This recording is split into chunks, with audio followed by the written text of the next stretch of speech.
Bonjour, je m'appelle Christelle Rubinel et je suis la créatrice du blog Évoluer pour changer de vie. Toujours dans mes séries de vidéos sur le couple, j'aimerais parler de la libido. La libido. Comment ça se fait que ma femme ou que mon mari n'ait pas les mêmes envies sexuelles que moi? Pourquoi, quand moi j'ai envie de son corps, il n'a pas envie du mien? Alors, il faut juste se dire, interpréter les choses différemment. Déjà chacun a sa propre libido, et ça c'est comme ça. C'est tout, on a envie, on n'a pas envie. C'est pas une question de fatiguer ou une question de trop travailler, c'est une question d'envie. Parce que même quand on est fatigué, si on a vraiment envie de faire l'amour avec quelqu'un, on le fera. Donc pour moi, la libido, en fait, se résume à une seule chose. Il faut donner envie à l'autre personne et il ne faut surtout pas la forcer. Plus l'autre personne se sentira sollicitée, moins elle en aura envie. Alors là, tu peux me dire, oui, c'est bon, moi ça fait 15 jours, 3 semaines, 1 mois, 6 mois que j'attends, je lui pose la question et rien ne vient. Ah bah oui, et plus tu poseras la question, moins il y aura quelque chose qui arrivera. En fait, il faut créer les ambiances, il faut susciter l'envie. Au tout début, quand tu étais dans ta relation de couple, ça se faisait tout seul naturellement. Et puis en fait, dans la vie d'un être humain, la libido elle change. Il peut y avoir la venue d'un enfant. Alors ça, la libido pour changer, elle change énormément.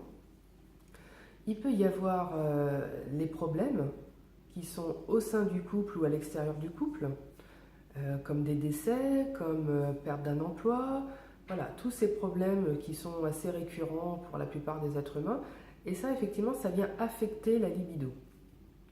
Il y a aussi des fois, c'est triste ce que je vais dire, mais on peut rester avec une personne juste parce qu'elle assure la sécurité matérielle, et on ne ressent plus vraiment d'amour, sauf qu'on ne veut pas se l'avouer.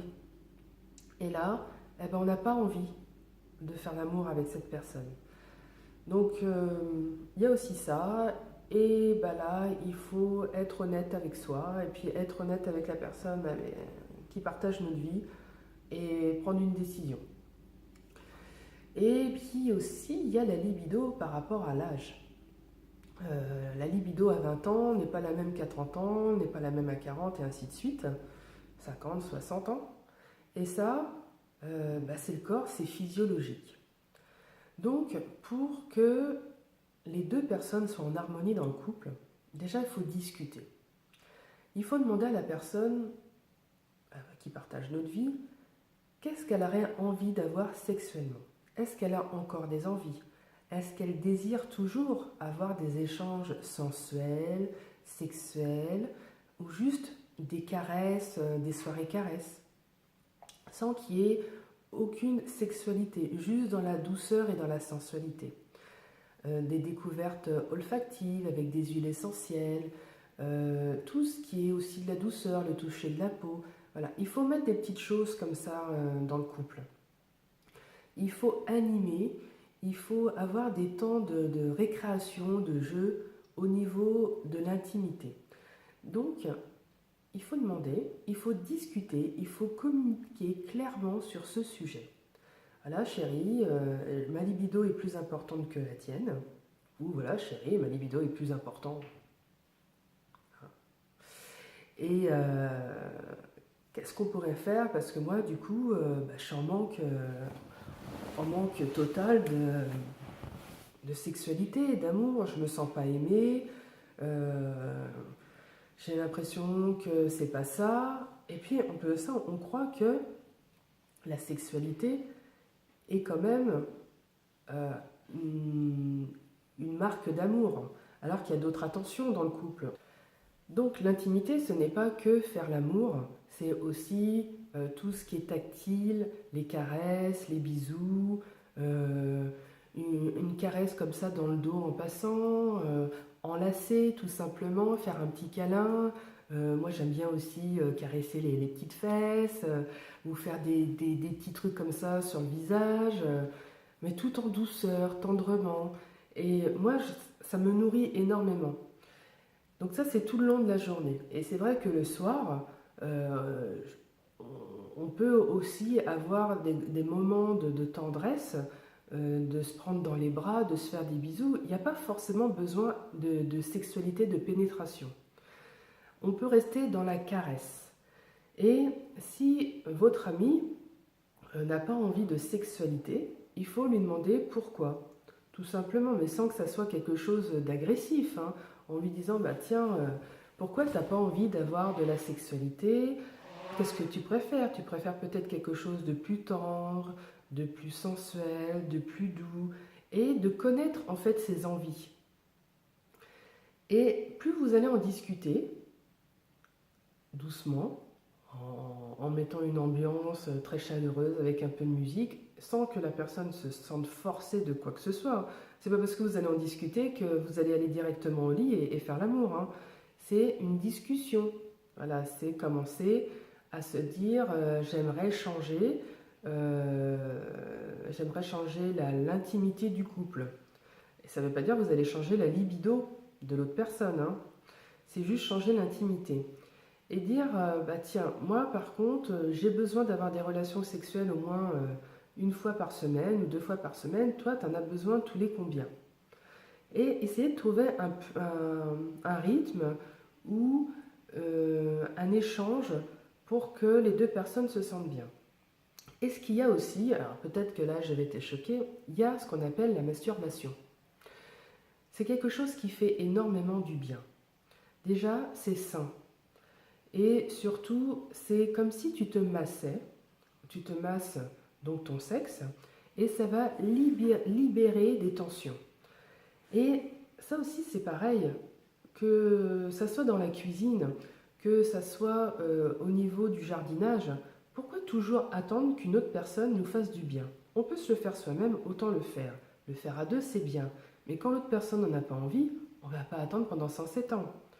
Après, tu peux aussi faire le choix de te dire, bah voilà, chérie, je préfère qu'on soit un couple libre, et si j'ai envie d'avoir de la sexualité, j'ai envie d'aller voir autre part. Mais il n'y a pas beaucoup de couples qui acceptent d'être un couple libre. Parce que si toi tu veux être libre, eh ben, il faut aussi admettre que l'autre personne qui partage ta vie veut être libre aussi.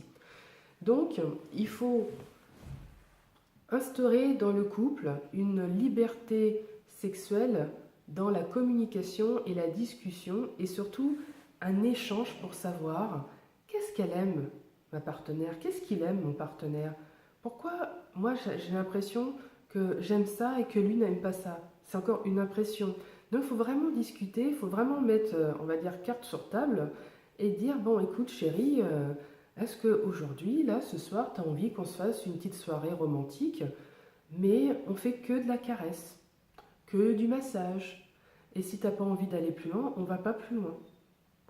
Ce qu'il y a aussi d'intéressant dans les massages, c'est tout ce qui est les massages tantriques. Donc c'est vraiment donner un massage du corps entièrement, avec aussi un massage au niveau du point sexuel. Ça veut dire aller masser les parties intimes avec des huiles. Sur YouTube, vous avez 1 ou 2 vidéos qui sont assez intéressantes. Il faudrait que je les mette en lien sur mon site.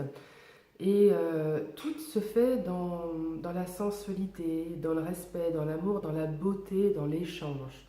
C'est-à-dire que l'autre personne, elle sera massée au début au niveau des jambes.